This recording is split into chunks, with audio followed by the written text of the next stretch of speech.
Bonjour et bienvenue sur la chaîne L'Actu d'UTA. Pour ce 18e épisode de la revue d'actu, on va revenir sur les enjeux autour de la principale source de production électrique française et débunker au passage quelques idées reçues propagées cet été. Allez, on attaque.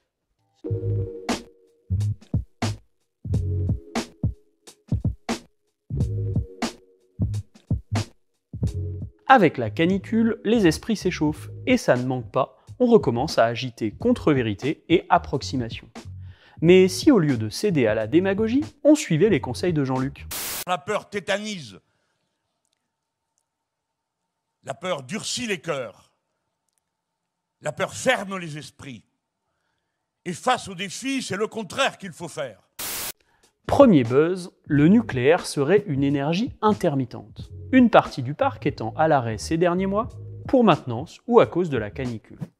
Alors, effectivement, certains réacteurs ont été mis en pause à cause de la sécheresse et de la chaleur, car ils ont besoin d'eau de refroidissement.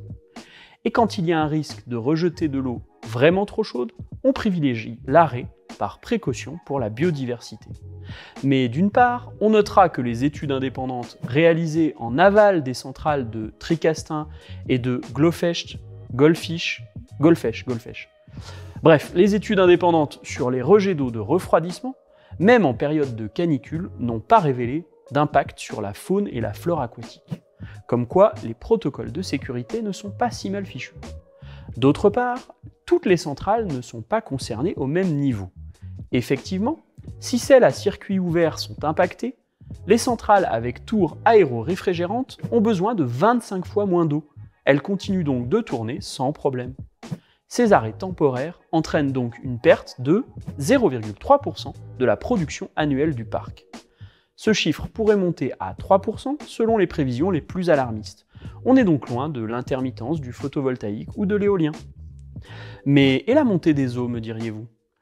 Eh bien, sous l'impulsion énergique de l'ASN, le gendarme du nucléaire, EDF a mis en place un plan de protection des centrales concernées, tablant sur un niveau marin 1 mètre plus haut qu'actuellement.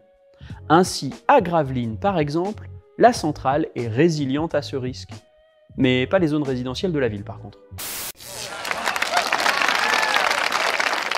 Autre bullshit de l'été, le nucléaire français serait responsable de l'augmentation des prix de l'électricité qu'on va se prendre dans la figure cet hiver.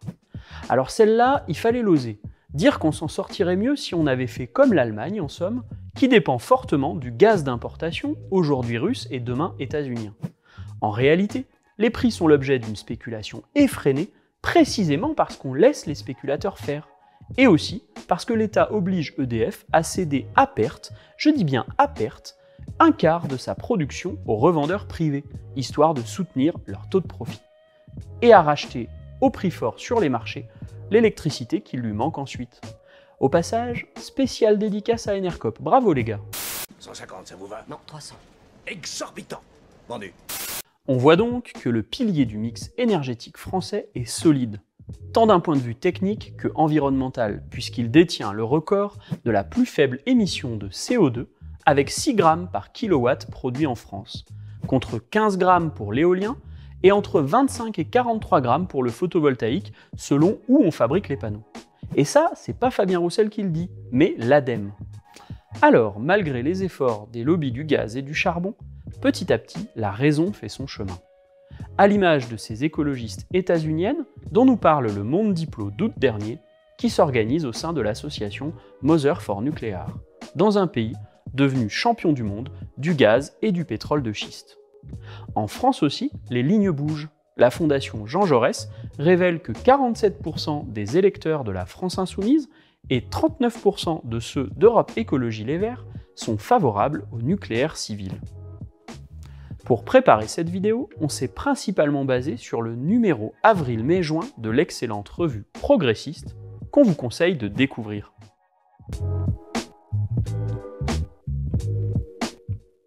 Vous y retrouverez des personnalités comme Marie-Claire Cailleteau, responsable des questions industrielles à la CGT, Jean-Paul Bout, ancien directeur stratégie et prospective d'EDF, ou encore Gilles Cohen-Tanouji, co-auteur de l'ouvrage Le boson et le chapeau mexicain, un nouveau grand récit de l'univers. Sans oublier le journaliste scientifique Sylvestre Huet, qu'on remercie encore une fois pour sa chronique mensuelle dans Le Travailleur Alpin. On vous invite à faire connaître cette vidéo avec un pouce bleu et un partage sur vos réseaux sociaux.